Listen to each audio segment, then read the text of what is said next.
Hello all. It's been a minute and I wanted to do a video. I'm going to tell you right now, some of this stuff is going to be a little bit tough. I don't know how the censors will view it. I'll leave it up probably about 3 or 4 months at most. And if you're smart, you'll probably want to look at this stuff. This is information that comes directly from our arts. It is the culmination of strategies, approaches that have worked in times of warfare and civil discord for hundreds of years. The principles are timeless, but they are professional level in that respect, as well as the usefulness in which they have been applied in my own experiences and others who I've trained, obviously. Okay? This is very high level shit, actually. Okay?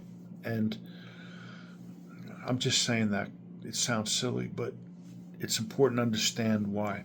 I'm going to be dealing with slightly unconventional and a base level of conventional weaponry, okay? And what I'm going to be dealing with is a range that's between, very unconventional. We're not going to go there yet. To sort of useful and either concealable, or when you have something going down and you want to have things to carry that don't necessarily look like what they're intended for, and things that you do have to carry that will look like what they're intended for, but are very effective and they're worth that lack of disclosure in what you're doing. We're not going to be dealing with techniques to use this because we will be dealing that when we deal with our general lessons. All right. This is all stuff that applies to your general movement skills, and when we uke up, I will show you how some of these things apply. All right. First, let's deal with some of the more conventional things that you can carry. Okay, that are effective, but they don't really stand out so much. Okay, one of the first, if you can get your hands on, okay, one of these old flashlights. All right, this is an old school flashlight, Maglite. You can get the big one. The big one gives you a nice length. The thing that makes this effective is that this is heavy.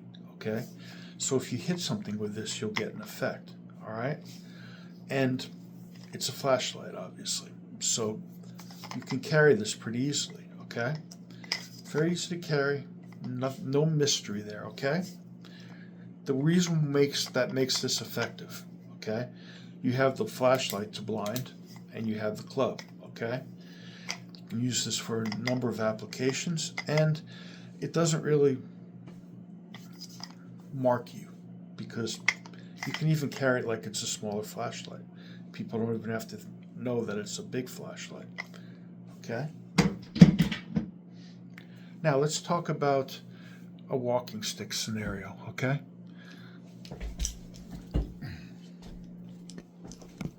You'll see a stick like this, okay? It's aluminum, okay?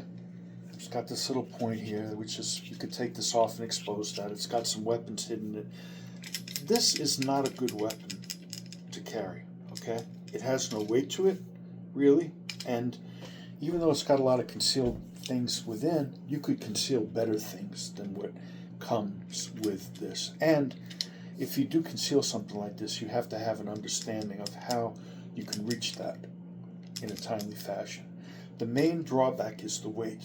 It's just not heavy enough if you hit with this, okay? Let's go medium, and we'll go to just a nice, solid walking stick, okay? This is not bad, okay?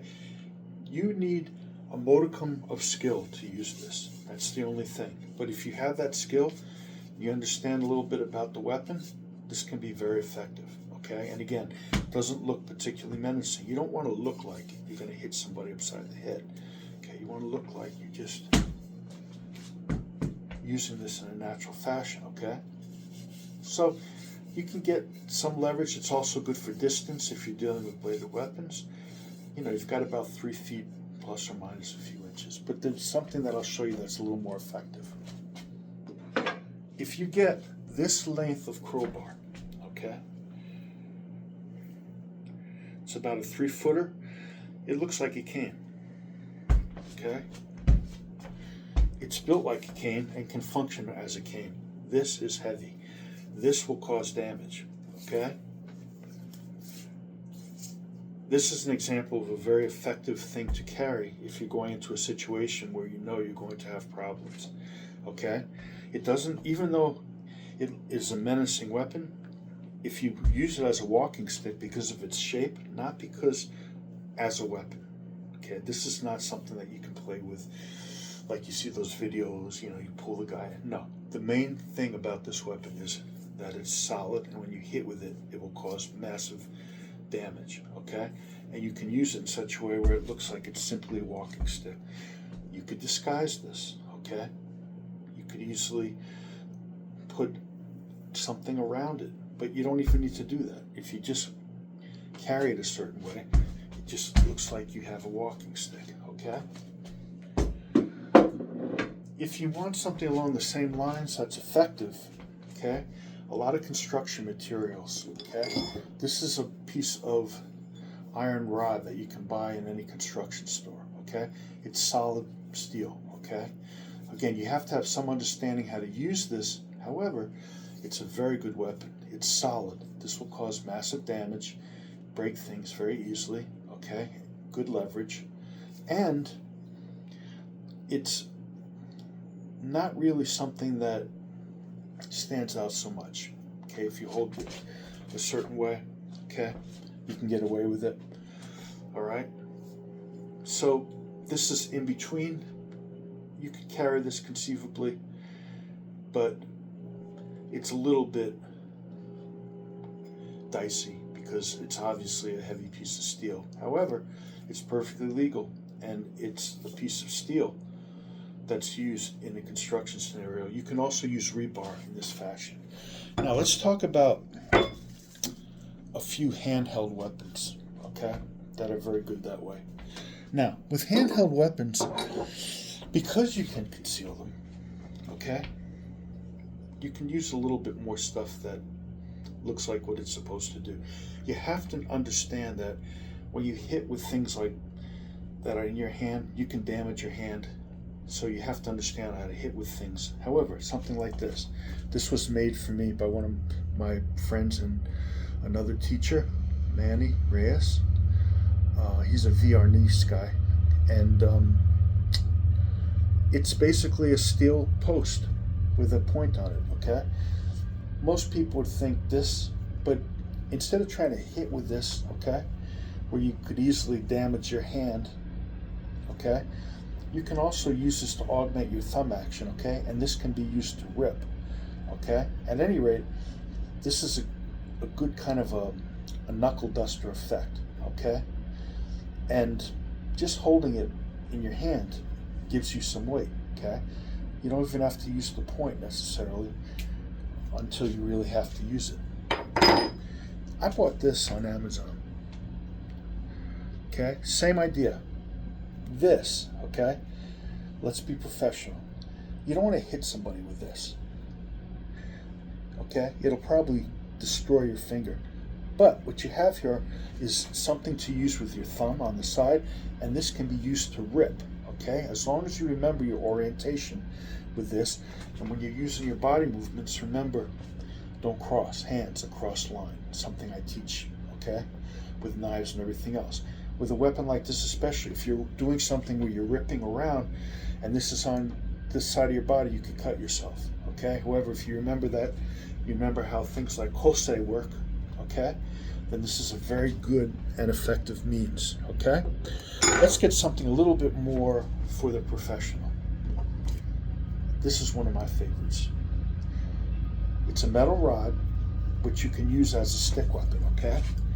Has good leverage, good striking ability, and then, okay, comes out into a blade if you have to use it. Now, when you use something like this, trick is, know that I have 1.5 turns, okay? So when I'm using this around this way, okay, I know that very quickly that's what I need to unleash, okay? You can use this for the stick as a range, creating distance and to hit with because it's solid enough, just solid enough, okay? Works perfectly. And if it really gets hairy, you've got that blade, okay? Good weapon. Along those same lines, old school, piece of wood, okay? This little cord here allows you to root it if you need to. You don't need to. People use a Yubi bow like this where you turn and stuff. This is a lot less, doesn't look that bad. Nice thing about this is you don't quite need the solidity. You can use this to reinforce, okay? You can reinforce striking with your thumb tip or almost like a form of a knuckle duster, okay? Something like this. Now, let's talk about stun guns, okay? It's not going to be about the power of the stun gun. That's not what your primary objective is, okay? You can get stun guns that have tremendous amounts of electricity, okay? But they're cumbersome. You got to be very careful how you use them that you don't hit yourself, okay? The nice thing about this is for Mitsubishi, okay? You have the thing right here where the surface. You can use this to augment something that you're doing, that the way you'd use a feint or a smaller strike, okay? So you touch the person, you get the reaction, and now you can follow through with whatever you're using, okay? This has enough charge to cause that reaction, okay? And that's all you really need on this, okay? And it's concealable, okay? Old school, Mitsubishi, this fan, okay? Looks silly, but if something is coming at me to punch and I learned how to use this to divert the attention, it's Mitsubishi. You can throw it in the face, very effective. You can also use this, I'll show you another technique with this in a moment, okay? Simply a medium-sized stick, okay? This doesn't have the solidity that the iron rod does. However, it gives you some distancing capability and leverage capability, okay? And it doesn't really look like much to be carrying, okay? If you know how to use this, however, it does give you some advantages. You just have to have a little bit of a sense of purpose, okay? So it takes a bit of training for that. Let's get into, well, before we do that, something as small as this. This is simply a small kind of a lever, okay, that you can get people use. The nice thing about this is you can put this and augment your strikes with this in your thumb, okay, and in your hammer fisting, okay, and into different areas. Mostly I would use it for the thumb. I wouldn't recommend trying to do something like this with this, okay? It's a little small. Nice small weapon, looks unassuming, okay? But if you want to create a little more force per square inch, you've got that little tip there. You can do that with, okay? And it's not much to carry. You can even keep it in here on a ring, okay? You can be fighting with it, and when you need to, boom, you have access to it. Even something like utensils gives you some leverage if you know how to use them, okay? Anyway, if that's all you have an end here that you can use. It's a weapon. Any time you have access to a kitchen, you have access to all the deadly weapons in the world, okay?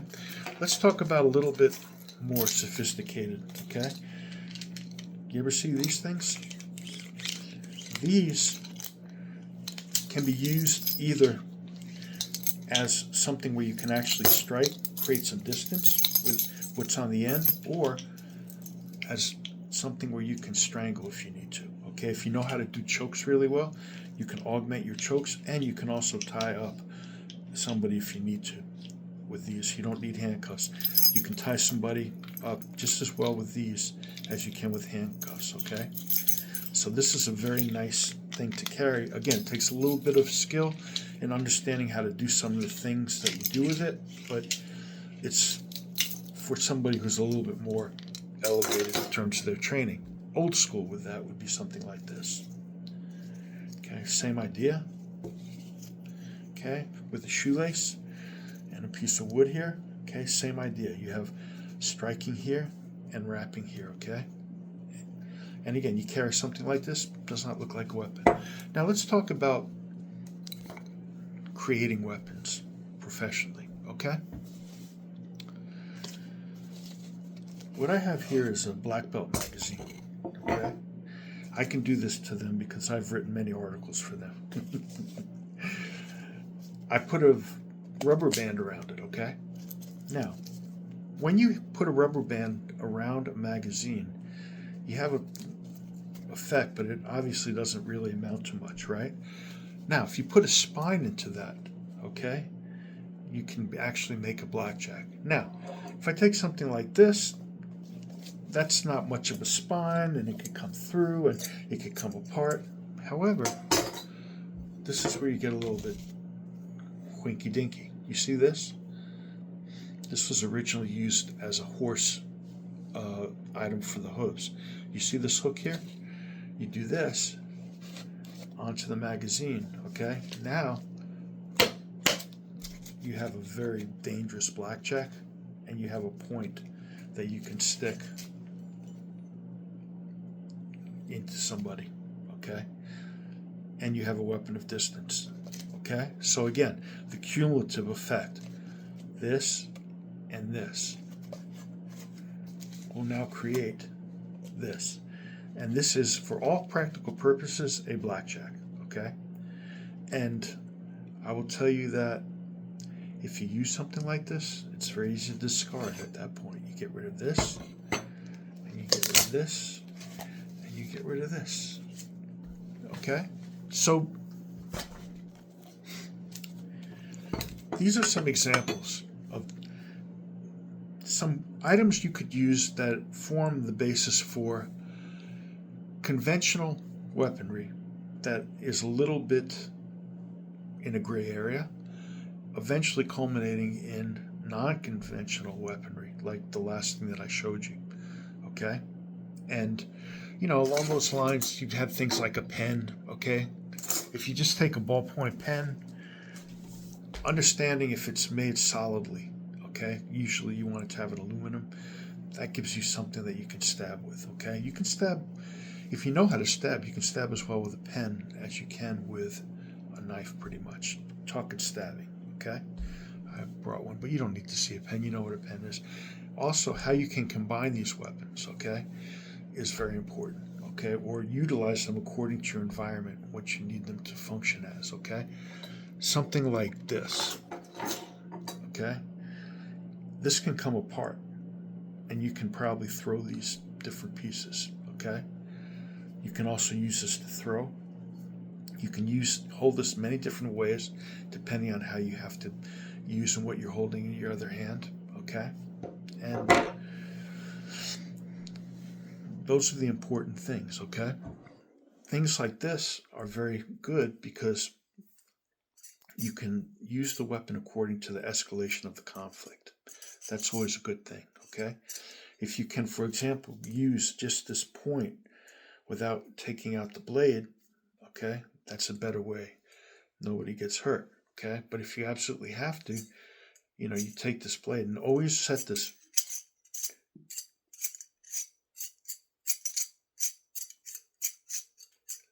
okay? I know exactly how many turns I need to pull this off, okay?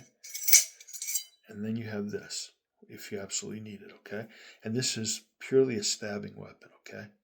You're not going to do much else with this, really. You can slash with it a little bit, but it's designed for close quarters and stabbing. But, again, non-conventionally, you may use it in a different fashion, you know? Depends on the situation you're walking into. Anyway, I hope that was helpful. Yes.